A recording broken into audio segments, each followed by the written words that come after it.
It's time to take command with former NFL tight end Logan Paulson and former Commanders beat reporter Craig Hoffman. What's up? What's happening? Welcome in. Take Command Podcast, Mailbag Edition here on a Tuesday morning. Logan Paulson there, Craig Hoffman here. Excited to answer more of your excellent mailbag questions. I'm getting a lot of questions these days, Logan. A lot of good ones coming in. HoffmanShow.com, on Instagram, Hoffman.sports. You got some at Logan_Paulson82. So that's where folks get them in. And we got some related bangers to start here. We actually had trouble separating these out into kind of two separate buckets, but we're going to do our best here. Yeah, no, I mean, I'm excited. These are some kind of fun technical questions, and it's always fun to kind of think about these, like, why is the NFL the way it is? And these questions kind of illuminate some of that. Yeah, we got some cool questions on AI and on like cash flow in the NFL. We're going to try to get some good guests on those because like I know some of the answers, but I'd like to get a better answer. So if those questions are ones that you asked or that interest you, know those answers are hopefully coming if we can get the right people on to talk about it. I did talk about AI in the NFL with Josh Kendall from The Athletic, who wrote a really good story on it. So if you guys want to check that out in the Hoffman Show podcast feed, anywhere you listen to this show or on my YouTube channel at Craig Hoffman, you can do that. But we start off with this question. It says, sup. I always love a good sup. Sup, Craig and Logan. First off, big fan of the Take Command Show and other content you create. Question about the recent topic on offensive play calling. And by the way, this is from Kevin on Instagram. What, if any, advantage is there to super complex, lengthy play calls from the offensive side? Why not just have plays be simple and short? Seems like it saves time and allows for less error in communication. I understand the need for audibles at the line and things like that, but seems like that could be pretty simple and short too. I don't get why coaches would put unnecessary pressure on an offense/quarterback to learn a super complex play call when it just seems to me, it just seems unnecessary. Would love any insight you both have here. Thanks, Kevin. Yeah, so this is a really good question, and I think it kind of goes to just offensive philosophy and like kind of I think one of the major differences, quite frankly, between college and NFL football. And so let's just start like with the beginning of that question, and then we can kind of get into some of the other elements. Like a long play call allows for a couple of things. One, it allows for formational diversity. It allows you to kind of designate who personnel-wise is in the field. Who is in a certain spot on the field. So like, a great example is when I was in Atlanta, it's like, we want Julio to be at the F. So we had a tag word at the beginning. It would be like 11 F, and then it was the formation, like double right, whatever. And so again, like that's adding verbiage because it gives us flexibility, and I do think that's something that you're always negotiating as a play caller and as a coordinator, and in any offense you're constructing. Is like another great example of this is like the Harbaugh system. Like they had this thing called like a perfect play, essentially. So they'd get to the line of scrimmage and they'd have this play called, and basically it was 3 cans based on the front and how it was spaced, right? And so that's a lot of words. And just real quick, for anyone who doesn't know, a can means you have, I know a lot of folks listening know this, but if you don't, a can is just a second, or in this case, a second and a third play. So if you hear the quarterback in the line of scrimmage going can, they're going to the second play they called in the huddle or the third play they called in the huddle. And so the quarterback gets to the line. Yeah, they had some different verbiage to get to that third play. But think about it. Like if I want to add a motion, like I need a word in there. Like I can't just be like, everyone talks about how the NFL is so diverse now in terms of motions and formations. Like that's verbiage. You know what I mean? That's all verbiage. So like a great example, like a simple example would be like, let's take the Julio example. Let's go Julio at F, right? So I go, hey, let's go Julio 11F, right? That's the personnel we're in, right? So that tells everybody on the field 11F, double right, F short. Let's go protection. Now we got to tell the offensive line what to do in terms of protection. Let's go 3 jet, F choice, and then we want to tag something on the backside. Let's say Y cat, right? So most concepts are half field reads. So like choice is a 2-man concept. Cat is a 2-man concept, right? There's very rarely that it's a full field progression.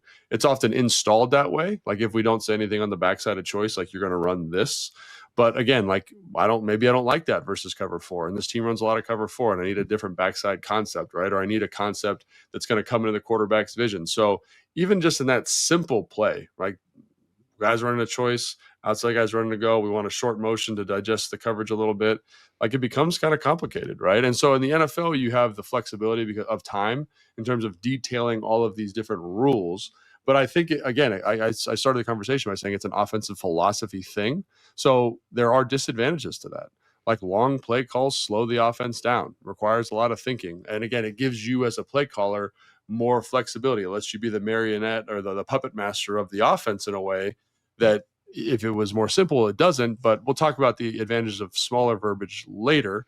But I think, like, as of right now, like, think long verbiage, more diversity, more flexibility with the play call. And that's where you get these crazy, like, paragraph calls. And honestly, why in the NFL it's so important that the quarterback has a mastery of the offense.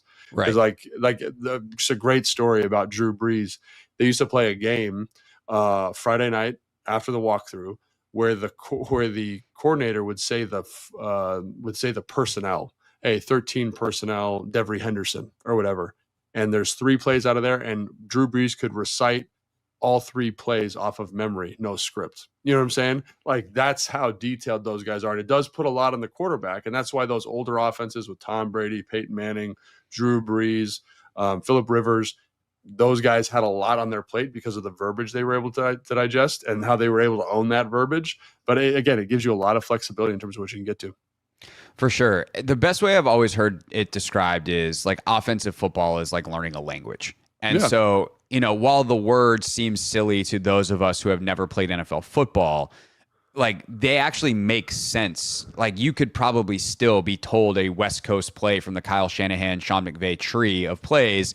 And even if it's one you didn't necessarily learn, you could on a baseline draw it up. You might not know all the finer points of the install, how to bend a certain route. I mean, you probably figure it out because you're pretty smart. But like, you could probably be like, oh, we never had that in our offense, but I know what all those words mean. And so you figure it out. And so the mastery of the language for not just the quarterback, but for everyone involved becomes really, really, really important. But if you speak the language, it can work. On the other hand, if you are using shorter play calls, are there advantages that we'll get to? Yes. But on a baseline, you've actually switched kind of what it is. It now is a game of memorization. When I say peach, like, what a peach is, like, what that piece of fruit looks like in the world. I don't have to explain. It's like kind of a little oddly fuzzy, but still delicious as long as it's ripe. It's a stone fruit. Like, I don't have to explain what a peach is. You're like, oh, it's peach, because you learned what a peach is when you were 2 years old or whatever old you were, however old we are when we learn what fruits are. And so if you are learning an offense and you have a play called peach, you have to remember exactly what peach is. You have to remember the motion. You have to remember the formation. You have to remember everything. And there are teams, I know, kind of at the peak of some of the Patriots offenses, they went down in certain packages to one-word play calls, and everyone had to know, hey, if we call circus, you better know what circus is, as opposed to having a play call that is long and verbose but descriptive, and that's actually what circus is. It just takes 4 times as long to call. Yeah, absolutely. And I've, being one of the things that I'm really appreciative of is obviously playing in the NFL, playing in college, and now having to install offenses. And you see the benefits and the drawbacks of both systems. Like, I think personally, like, I'm more familiar with the more verbose systems. Like, that's like kind of a characteristic of a West Coast offense. It's why you see more motions. It's why you see these shifts and different formations and different alignments and all these different things, right? Because they have all, and like, for example, a great example of this is like Kyle Shanahan. Everyone thinks outside zone, right? 18, 19 outside zone, the running backs attacking the outside leg of the play side tight end. But in that offense, you have probably 10 ways to run quote unquote outside zone. And the reason you can do that is because support means something different than Zorro, and Zap means something different than Zorro, and Zeus means something different than Zap. And, and you just kind of go down the list, and all of a sudden you're at, like, even just there, you're at 5 versions of outside zones that each one contains different rules and gives you flexibility to, in different ways, to block different fronts. And again, like, how much of that do you need? In the NFL, you can do it, right? It helps. It's helpful, right? Like, if they're in a 3-4, I don't want to run straight 18 because the tight end's going to be in a single block by himself. But if I say 18 Zorro and I'm going to give him help from the fullback, like, I like that play much better because we get a great double team on the 4-eye. Like, that, I've created angles for myself, and that's where the verbiage helps. If I'm trying, and this is where understanding the simplicity, I think, is helpful as a point of juxtaposition. So let's say I want to play fast. and I just want to call 18, right? And I know that aligns with a certain formation. Let's say it aligns with double right and it's 18. I can get to the ball quickly, and before everyone's set and before everyone's lined up, I can just let that thing rip. The problem is, like, you get bad looks sometimes. You get bad matchups. And there are, again, the speed is important. The dexterity is important. The confidence is important. Because, like, that's another thing you're always negotiating, installing an offense is as the verbiage goes up, it becomes overwhelming for people. Like, even at the NFL level. Like, I remember going into game plans with Kyle where he'd have a long play call, he'd have a can, and then an Oscar. Like, so that's 3 plays, right? So, is he saying can? Is he saying Oscar? Okay, now what am I doing? And it really adds a lot of mental gymnastics because not only are you thinking about the play, but you're thinking about the defense. Now, like if you look at air raid is a good example of like one word play calls. Like they'd be like red 10, red 11. Red is the formation, protection, and 10 is the concept. Like that's it. That's what we're doing. And it allows you to play really fast. And then it allows you, because the play volume is so low, to make individual adjustments in that route concept. So let's say 10 is like a double post, right? I'm going to run. That's what we're running. We're not changing anything. We can't get to different formations. We can't get to different shifts. Like that's how we got to run it. I got to know how to run that versus cover 3, versus quarters, versus cover 2. But because the play volume's low and the play call is short, now I have to add flexibility in terms of how we run these routes based on different coverages. The guys got to know more in that way. And also they have to know the adjustments individually based on these things the defense are presenting. So I think there definitely are pros and cons to both. And you kind of want to walk that razor's edge as much as possible. Like I remember with Kyle, like we had an Apache package, right? Which was kind of like 2-minute, but not, where it's like kind of like what you're describing. It's like formation and then one word. And then everybody knew what the play was, right? It was like, hey, bunch right. And then it was like, whatever, Zorro. And you knew that it was Zorro. And you had to run it out of that look.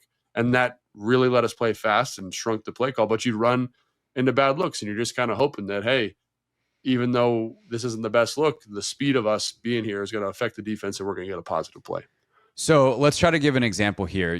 We're like in our playbook that is now one play wide that you just said. And if we're using air raid language, it's red 10, and that is double right, double post, right? Yeah. Formation, double right.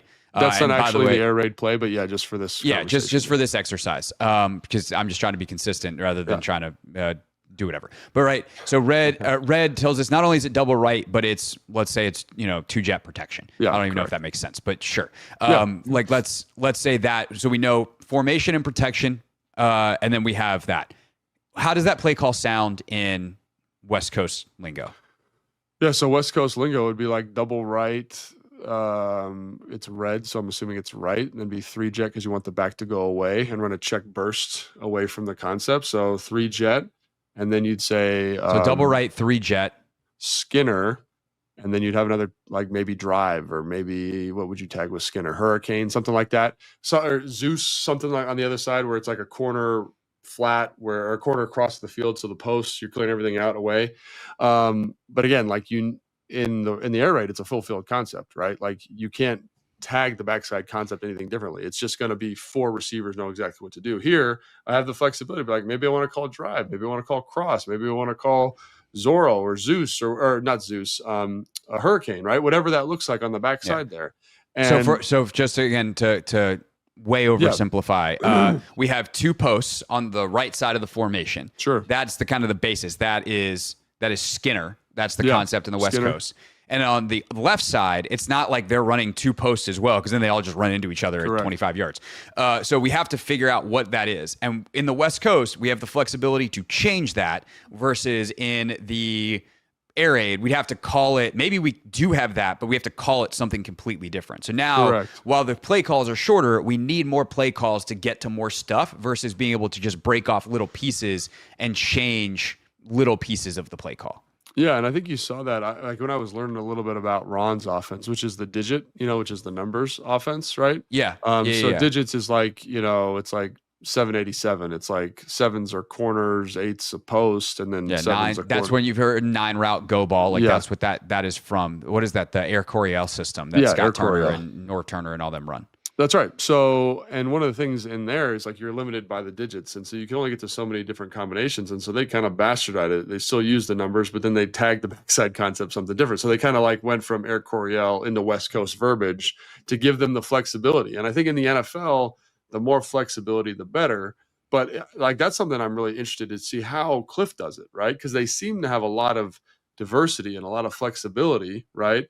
But either everyone's really smart and they've memorized. So for example, an easy way to do this from an offensive standpoint would be like, let's just take an easy concept, like all go, right? Yeah. So all go in 2x2, you're just running straight up the field, right? Right. But if I call all go and it's trips, like the inside most receiver of the trips needs to get across the field. Then maybe I can go like trips bunch, right? All go. I need to now memorize as a player, like point guys across the ball, outside guys running to the far numbers, and then the inside guys up the seam, right? So you can get, like you're talking about, you can get to some more stuff with simple verbiage based on formations, but you increase the amount of memorization. You know what I mean? So that's where it becomes a little bit more challenging. And again, like I kind of always clutch my pearls with limited verbiage because I want, as a play caller, as an offensive player, I want flexibility. I want to be able to call a run that's going to get us into the best look possible, right? And but sometimes that's overwhelming, and ultimately you got to remind yourself that the players got to play. They Right. have to play, and so if they're not comfortable with the check with me, whatever. And Kyle would always, I've said this on the show before, was always great at being like, we had too much in last week. We got to pare it down so you guys can play faster. And that's always the line you're walking with that verbiage thing is like, is there too much verbiage in here? Is there too much offense in? How much do I need to pare it back? Where's that sweet spot of flexibility and dexterity in terms of speed?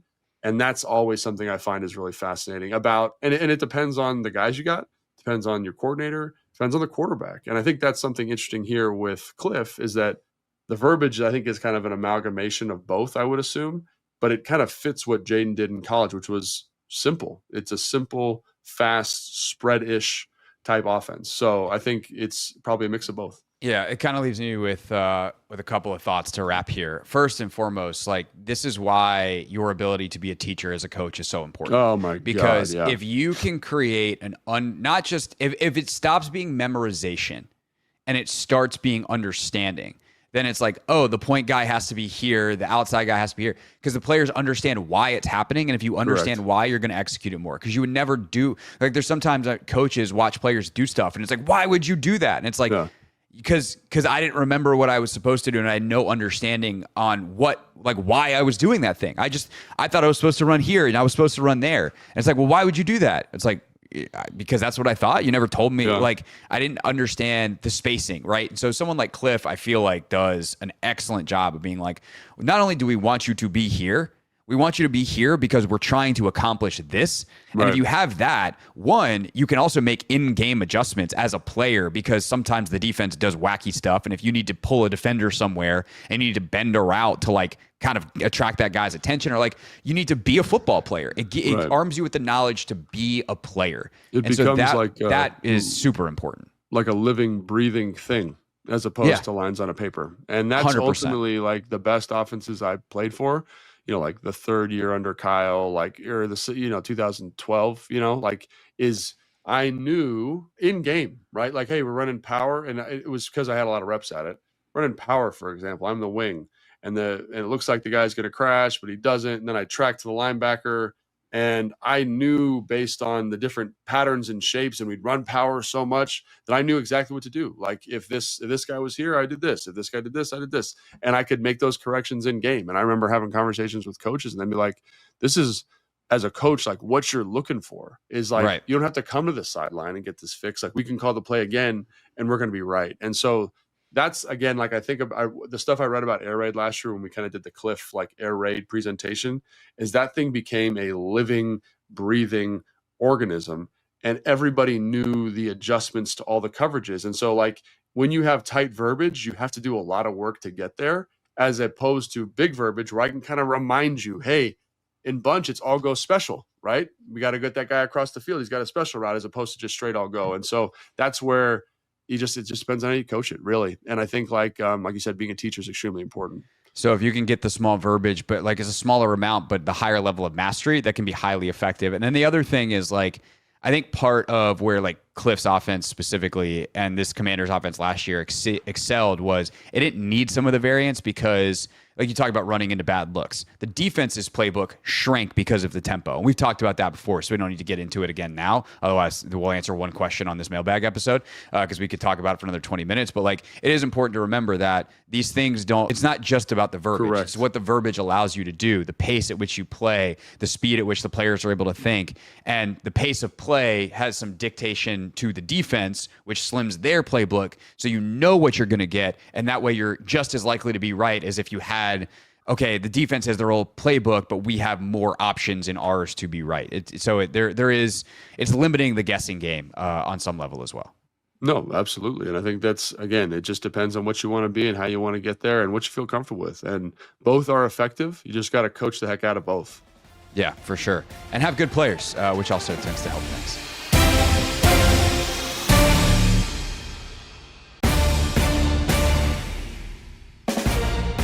Take Command Podcast, Mailbag Edition. Craig Hoffman here, Logan Paulson there. We got two questions that go together, Logan, on shotgun versus under center, which obviously a big discussion point in the Commanders' offense the last 2 years. The first, part one, if you will, from John, who says, "Hey guys, love the podcast. Have a mailbag question stemming from throwback clips of games I'll watch from time to time.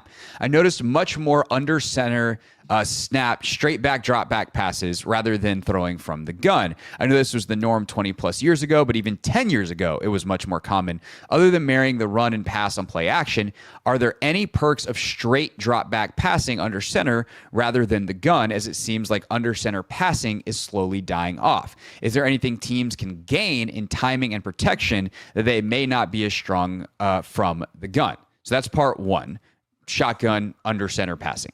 Part two, this is from Michael in Monterey.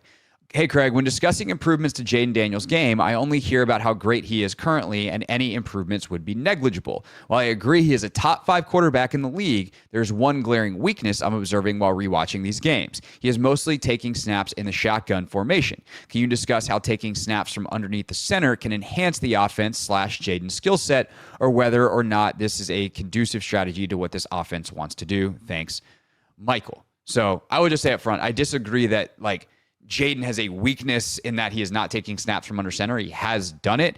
And I also don't even know that, like, we're going to discuss the benefits and drawbacks of gun versus under center. So the idea of it being a weakness, I don't know that I agree with that, but it is a very interesting concept generally. And obviously within the Jaden Daniels, Kliff Kingsbury offense, Logan. So with that, preamble out of the way.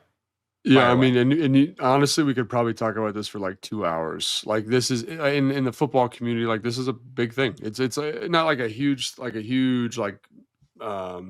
from a philosophy standpoint, it's interesting what it gives you, right? Yeah. So like, let's just start with under center, right? You get the ball in the quarterback's hands immediately, right? And he doesn't need to take his eyes off the defense, right? Because he's like locked in. The ball's snapping directly into his hands, right? So as I'm taking my drop, I can keep my eyes on the defense. I can keep my eyes on the safety, as opposed to a gun snap where my eyes have to track the football and then reestablish to the defense, right? Like, that's kind of at the core, the simplest thing. Now, then why would you throw the football so much at a gun? If you're under center, you're also closer to the rush, right? And so like that has some negative drawbacks too. So for example, like if a team is running double A gap pressure, right? Before, you used to be under center and the back used to have to do like a superhuman hero act to like sprint around and dive and like get in front of the way. And now you see a lot of teams just straight check the gun, or we'll get in gun, we'll move the back up, and it allows us to get away from the rush a little bit better and allow us to establish the protection principles more clearly. That's like from a drop back passing standpoint. So I think the reason you see the gun stuff isn't so much because of the quarterback. Obviously there's a comfort level because that's the way the college game has gone. But right. I think what you're seeing is like it helps the protection more, right? Because we've already established distance immediately. And so I actually think in some ways, like some quarterbacks will say it's harder because again, they have to take their eyes off the defense. But at it from a passing perspective, to me, those are the pros and cons. And now there's so much more stuff we can talk about here from like a run game standpoint, but like we'll just start with that. Right. So the other thing I'd be curious to talk to different quarterbacks about is like kind of their ability to take in the pre-snap. right? If Yeah. you can get the wider view of being back, however many yards if you're in pistol versus regular gun, Sure. yards off the line of scrimmage, like, can you just see the field better, or can you see it just fine by standing up at the line of scrimmage and kind of taking in that more narrow view? So what does your pre-snap picture look like? And obviously that then plays into the college game stuff, because if you've been taking in a shotgun depth wide pre-snap view your entire life, and now you're being asked to change your vantage point, that could have some drawbacks. You might miss some things, may not understand certain things. Could you always like go back and then walk up under center? Yeah, but depending on, going back to the last segment, the timing of your offense and all that kind of stuff, that gets complicated. I think the other big thing from gun versus under center is, in terms of drop back passing, the other obvious huge thing here is footwork.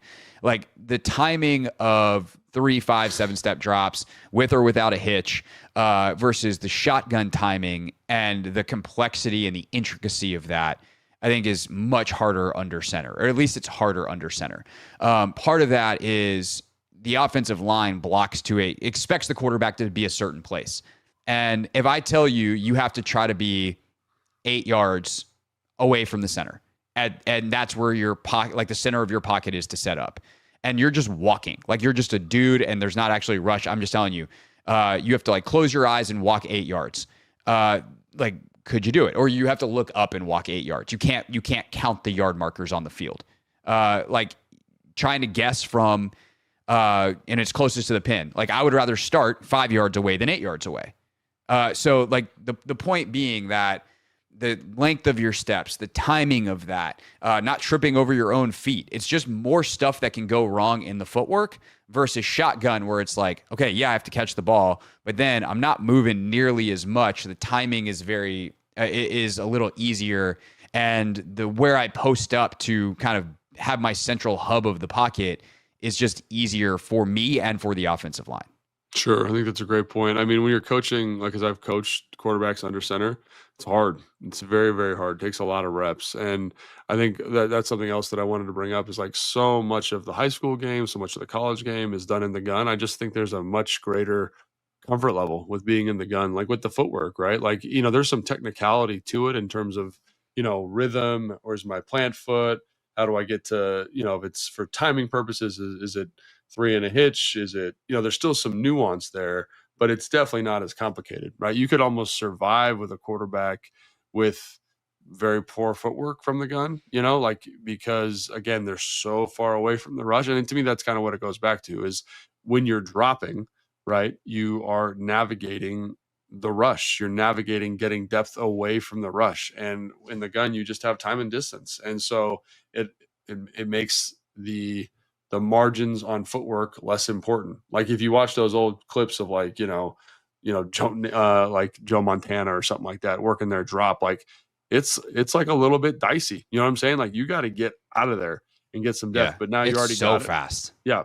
And so I think that's a great point. And then I think the other element that I think is important to acknowledge is just like how much flexibility now, because of the college game, you have from the gun. Like, you can do a zone read from the gun. You can't really do that under center. Like, it plays more like a triple option. It's like a dive and you're running to the edge. You know what I mean? If you're doing it under center, RPOs, you can't really do them from under the gun. You can do like pre-snap reads, things like that. But again, like, think about the way offenses are constructed, how they've built-in methodologies to make it challenging for the defense. I think about the Miami Dolphins and what they do from the gun. They basically run a version of the single wing, excuse me, which is from the gun. Like, you'll see some of the backfield actions they get to where the quarterback turns his back to the defense, like fakes a jet motion behind him, and then turns back and is ready to throw the football off of play action. So they've been able to kind of get some more diverse backfield stuff as well, in terms of providing eye candy for the defense that used to just be kind of done under center. But now, again, like, people are smart. They're trying new stuff. Team speed's gotten better. And so, like, not only does it, I think, help the quarterback with protection, maybe help with visibility, like you alluded to, Craig. It'd be interesting to talk to someone about that. But I also think you're getting more ways to challenge the defense that are less impactful on the quarterback's body. Because, again, you can do some of that stuff from under center, right? Like, I can run triple option from under center, right? I can run some type of zone read from under center, but that quarterback's going to take a huge shot. Now from the gun, again, I have time and distance to kind of see the read, make a decision, protect myself if I have to. So again, like that's where I think the gun game has, again, it's changed dramatically, changed the shape of football, but I don't think it's it's essential the same way that it used to be, right? And are there advantages to running under center? Absolutely. We can talk about those in a second, but I do think just look at the way the game shifted. Think about the comfortability of the quarterback. Think about what it does from a protection standpoint. Think about what it does from an RPO and zone read standpoint. Like it just makes sense to be in the gun a little bit more. Yeah, I'd also be curious to talk to like some older quarterbacks who did a lot more stuff under center. You talk about the eyes dropping to catch the football, which obviously is true. I wonder how many young quarterbacks, like how long into the league do you, well, one, like, you know, definitely there's guys that like barely even look down, you know, obviously they can pretty quickly get their eyes up, but also like if you're under center and you're dropping back, are you watching the rush? Like, are your eyes actually up? And how much information are you actually able to take in those initial steps? Because you're behind all these 6'4" offensive linemen, your head's bobbing up and down. Like that's a technique thing. Like, can you know, if you play baseball and you track a fly ball in the outfield, like if you're really sprinting, the ability to hold your head steady and track the ball, or if you're tracking a football, right? Like the ability to hold your head steady and get a clear view is really hard at full speed. Well, if you got to bust your butt to get out from under center, and your head might be doing a little bob up and down. Like, how clear is the picture you're actually seeing of that dropping linebacker or that rotating safety anyway in those first few steps versus like I have caught the ball, my head is steady, like I have my base underneath me in the pocket. So I actually would be curious. Having never played quarterback, I don't have an answer to that, but it is the kind of thing that I would be curious about to talk to. In terms of schematics, though, that's where I think it does get really interesting. And there certainly are a lot of like on paper, under center makes a whole lot of sense for a lot of reasons. What are some of the ones that you see offenses maybe losing in this gun heavy environment versus when you came into the league and there still was a ton of under center stuff in the NFL? And obviously under center stuff is coming back into vogue slightly with the lighter boxes and things like that. You know, I personally think the sweet spot is pistol. That's just my personal opinion. But what I will say is like your ability to run play action passes and run and get the back downhill. I think that's the other thing. Like the way you coach, you know, like a zone read or even an inside zone from the gun is they got to take 3 lateral steps, right? The running back does in front of the quarterback. And those 3 lateral steps are times where I'm not attacking the line of scrimmage. So like, you know, like one of my least favorite things, I understand it's part of the game. I understand it gives you the RPO. It gives you the zone read. It gives you some of these pre-snap bubble looks where we can really stretch the defense out. But the thing is, it really makes it hard for the back to like get downhill and read it out. So I think about like a good example is like Derrick Henry, like his first couple of years in Tennessee, a lot of gun runs. I think you see him as an ineffective player. And then as he gets to more under center, more outside zone, more Kyle Shanahan type stuff, Mike Shanahan type stuff, Kubiak type stuff with the outside zone, where he is in the dot at 7, attacking downhill, one cut runner. Like, I don't care if you get in the way of that dude and his shoulders are square, like he's falling forward for 4. So I do think it makes the run game significantly more efficient. Also from the dot, you get more flexibility in terms of the direction of the back, right? So like, for example, in the gun, if the back's standing on my left, like this is something that you're always negotiating as a coach. And when you're watching film, like you should check this out. 9 out of 10 times that ball is going away, right? He has to run across the quarterback to get over there. Now you're starting to see some people diversify where they run across and kind of counter back, or we got a zone read, but the run index shrinks dramatically, right? It's right. Like you can run 4 runs maybe. From the dot, man, shoot, we can run power, counter, inside zone, outside zone, trap, wham, whatever you want from the dot. So I do think it adds a lot of flexibility from run scheme. And then on top of that, like the play action stuff is so much better because the quarterback's turning his back to the defense. The ball is hidden. So now all of a sudden the defense can't disperse the way it needs to in coverage until it knows where the ball is at. And that's why, again, you see some teams now from the pistol or from the gun turning their back to the defense, again, to kind of find some of these wrinkles to kind of simulate the downhill running attack and the advantages it gives you from a play action standpoint. But again, it's not quite as good. So like, that's why to me, from the dot, under center, you get all of this flexibility, right? You get all of this kind of dynamism from a play action standpoint. And that's why I think it's still valuable. And I think, you know, a lot of teams still utilize it. For sure. And I think that the play action boot game specifically for a quarterback like Jaden Daniels, like if you can get that edge, which it just has to be enough because he's so fast. Like what that gives you as a, okay, worst case scenario, the stuff that we want down the field isn't there, and Jaden's out on the edge running with a head of steam. Like, can we get 5 yards and have him scamper out of bounds? Like that's a successful play. So there's that element. And then I think the final piece that I'll say on this, Logan, is this is also why ball handling is so important. And this is very minutia, kind of skill stuff, but it's really, really important. And you see it when a guy's got it, the way he can manipulate a defense. I think like Lamar is excellent at this, and it really accentuates his skill set. Like he will turn his back on the defense and kind of give that, like hide the ball in his stomach, empty hand off, back is totally turned. And when that back that he's fake handing off to is Derrick Henry, if he can get that defense to bite and then all of a sudden he sprints out to the outside, Jaden's done some of that stuff too. The ball handling on some of the jet sweep action, like Tua's ball handling is incredible. It's part of what makes that offense sing with him and why they're so bad when anyone else is running it. So is it as important as accuracy? Is it as important as, some of the other quarterback attributes that matter down in, down out? No. But can it be a way to take an offense to the next level and to generate some explosive plays? Yeah, if you can get that fooling of the defense out of the gun in the way that more quarterbacks probably can do based off of just the action in total under center, I think that's another like really, really, really important element. And I know it's something that Kliff and this quarterback room spends a lot of time on in practice during their individual periods. Yeah, like you said, and I think the thing is everyone says, oh, well, then we have to incorporate, like one of the guys was like, he's not under center, like he's not. Is that good. a weakness? Yeah, it's not a weakness. I just think you have to problem solve. If you want to be in the gun, you have to problem solve it. I think Miami's a great example. Like they're one of the more fun gun run teams to watch because of how good the ball handling is. There's a lot of trickeration associated with what they do just to get eyes in different directions, and that affects the play action pass. Like we talked about the motion over the top. I mean, they motion over the top. Then Tua drops his inside hand, hands it to the back underneath. They run counter back the other way. Like it's a spinner, like high school spinner offense, and like that's awesome that they've been able to cultivate that ball handling. They've invested a lot of time. They've identified the weaknesses of being in the gun, and they've helped mitigate that, right? But I do think like you said, I think Kliff understands there are elements of that to this offense, but that's not the priority. We talked about how it's so important that they play fast and they get into different looks. And then in short yardage situations, I do love that they get under center. And how you alluded to, like they've been able to run some trick plays and maximize fourth and shorts because of Jaden Daniels' ability to get under center, hand the ball off to the back or boot or whatever we're doing. And so there are pros and cons to both.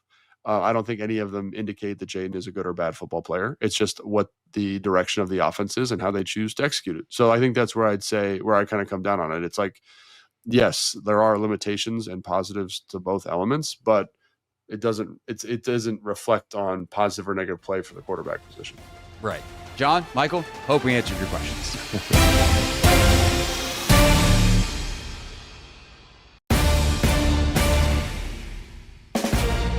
Take Command podcast wrapping up here on a mailbag edition of the show. Craig Hoffman here, Logan Paulson there. And this one actually a YouTube comment, Logan. We got a request in the comments, and I think it's an interesting one to talk about.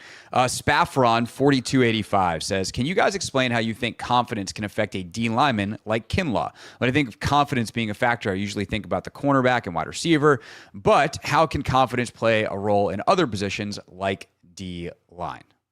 I mean, shoot, it's like one of the sneakiest things in sports, I think. Like you talk about it for receivers dropping balls, DBs when they don't play the ball well, offensive linemen too. Like I've seen that. Like that's been interesting. I've had interesting conversations with guys that are borderline Hall of Famers who say like, man, I just was not confident on this rep, wasn't confident with my hands.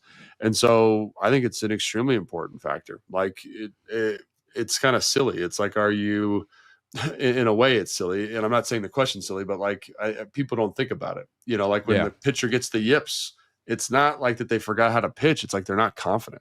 Like that's really what it is. That's why you got all these sports psychologists to kind of help people find this basic confidence. So like with a guy like Kinlaw, like if I get to the line of scrimmage and I'm like, I know I can beat this dude. I know I've got the trick in the bag or he can't stop my bull rush. Like I don't care if he can stop your bull rush. Like, you're going to hit it with a confidence and a ferocity and a tenacity that's going to put that dude on his butt. And like, and maybe he gets you twice, but on the third time, you're going to get him and you're going to feel pretty good about yourself and your confidence is going to grow. So I think it's one of the kind of the sneaky, it kind of goes back, honestly, to the gun stuff we were talking about and the verbiage stuff. Like, half of that stuff you're doing is just to make the players confident and comfortable in the offense. And so they can play fast and execute. And so, like, with the defensive lineman, 1,000,000% important, with the long snapper, shoot, that's a one. Like, you don't think about it, but punters, kickers, like all those guys, if they waver in confidence in any capacity, like, they're going to struggle big time. Yeah, I think on a baseline level, like, athletes are human. Like, all of us have had moments of supreme confidence and not very confident in any number of important or unimportant tasks. And think about how you felt in the moments where you were not confident versus you were confident. And that's kind of that. I also think specific to football is a full send sport. Of the three possible outcomes on a play, at least the way I'm thinking of it here, like for each individual, you can do the right thing well. I guess there's four. You can do the right thing well and decisively. You can do the right thing poorly. You can do the wrong thing well and decisively. Or you can do the wrong thing indecisively and poorly. Like, in a way, I'd rather have someone do the wrong thing confidently than the right thing indecisively. Because if I am, and like, is this flawed to an extent? Yes. See Dante Fowler on the Saquon Barkley 60-plus yard run to open the playoff game. He did the wrong thing decisively, and it messed everyone else up. But it actually would be worse if he kind of just hesitated and was in the, what happened on that play is a possible outcome, but that is actually more likely to happen than on someone being indecisive, especially at the D-line spot. You just get in other people's way. And if you're Javon Kinlaw and you maybe don't play the right gap, but you play the wrong gap decisively, you can still get a tackle for loss. Like, there's still a wider range of good outcomes. I would much, much rather have you do the right thing decisively. But in terms of like, hey, if you make a mistake, make it quickly, I'd rather have you do that than be like, oh, I took too long to figure out you got to the right place, but like, it's 5 seconds too late. You kind of wind up doing the wrong thing anyway. Yeah, I think Dante Fowler maybe is a good example, like, more globally, is like some of his sacks. Like, he had a sack forced fumble versus the New York Giants, and like, it's a play action pass, and he is like, he does not care about he has studied the film, he identifies the stance, and he's like, I'm rushing the passer. And there is a confidence to that. Trusting what you see on film, knowing when to take your shot. Like, with defensive linemen specifically, it's interesting. Like, I coach a couple defensive linemen in the NFL, and one of the things is like, when you know the score, when you know that it's the time, trust your film study and go take your shot. And there is a confidence to that, right? A belief in yourself that, like, when I see this, I'm going to make the play. And so some of the best pass rushers that I've ever played with are guys that were really good at identifying those moments and then not being afraid to take it. Right. And it might not be exactly what was coached on paper. Right. You might have backside contain and you're just like, I don't care. I don't think I'm going to need it. I'm going to go. I'm gambling a little bit here, and it's interesting. I was listening to Move the Sticks podcast with Daniel Jeremiah and Bucky Brooks. This was like 2 years ago, and Bucky was like, I was watching film. It was a preseason game, and I'm trying to make the roster, and I knew the formation, and I knew the route concept, and I wasn't confident enough to put my cards on the table and go make a play. I made the tackle; it was fine, but I could have had an interception, pick six, and made that roster. And I think like that's something to it, like when you're running a route in the red zone, like Jordan Reed, I think about him all the time with this. It's like, talk about confidence. Like, he's got inside leverage on a choice route. Everyone and their mom, every coaching point of all time is like, if that's the leverage, break out. And Jordan would throw that foot in the ground and break across that dude's face because he knew that he could do it. And I think like if you're even a little bit indecisive, you're going to get gloved up and it's not going to be a thing. Right. And so I think like that's where confidence for athletes, confidence in your ability, confidence in the situation, confidence in knowing that your preparation has led you to this moment is all incredibly important. And so for a guy like Kinlaw, like if I'm Ryan Kerrigan, if I'm Coach Tapp, and I can give him a couple of things like, hey, when this offensive lineman is in a 2-point and his hand is on his hip crease as opposed to his knee, it's a pass. And he trusts me and he's going to go get it. And I say, hey, man, you know what? If it's a run, that's on me. You put your freaking chips on the table and go get it. Like, talk about the confidence that gives you as a player. Like, oh, coach has got my back and he's giving me this tell. I'm going to go get this thing. And I think about a guy of his physical measurables and his explosiveness, when you give him, say, hey, like, go get it right now, like, that's going to be tremendous. And so those are just a couple examples. I mean, there's a myriad more, but I think about with defensive line specifically, like, hey, third and 10, they got to have it. You got to have it. And you know that how this tackle is going to set you because you've prepped it. You know how he's going to punch with his hands. Throw your best move versus that and go get a sack. Right? Totally. And I think the coaching point too, I remember we talked about this last year with the secondary. And I think it was BSJ who said it, which is not going to endear a whole lot of validity with the audience, but it is what it is. Like, some of the comebacks and things that they gave up, it's like, that's on me as the coach. Like, the coach has literally told them, don't get beat here. If you get beat here, that's on the call, that's on the coverage, and we're willing to live with that and play another down, because we can't stop everything, as opposed to the previous administration, which the players felt like they had to stop everything, and as a result, they stopped nothing.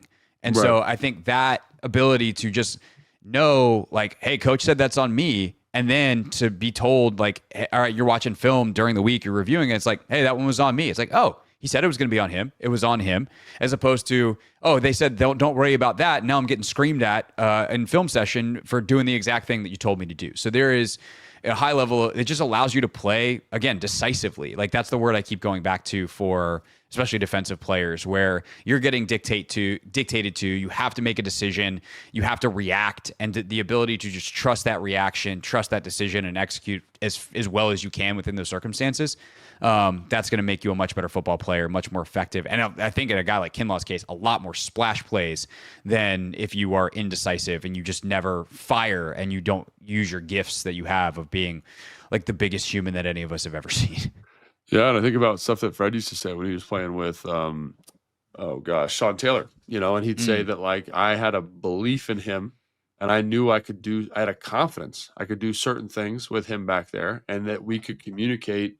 Maybe the coverage wasn't exactly right, but, like, I knew he had my back and I had his back. And so kind of, again, like, there's something, like, I think about it with me and DY when I was here, like, again, like, I'm blocking Y and I got a man reach on DeMarcus Ware. Like, I knew DY was going to do everything in his power to help me on the inside shoulder. Like, I knew come hell or high water, he was going to be there for me.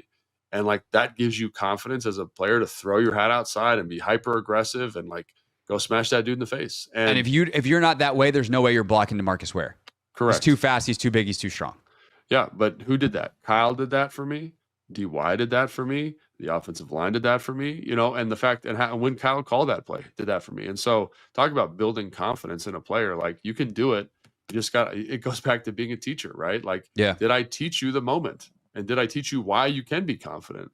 And I think that's something that's pretty cool too. So for sure. All right. That's our show for this week. I actually have no idea what we're doing on Thursday. So we had a couple of rankings and now we're out of things to rank. So maybe we'll come up with new things to rank.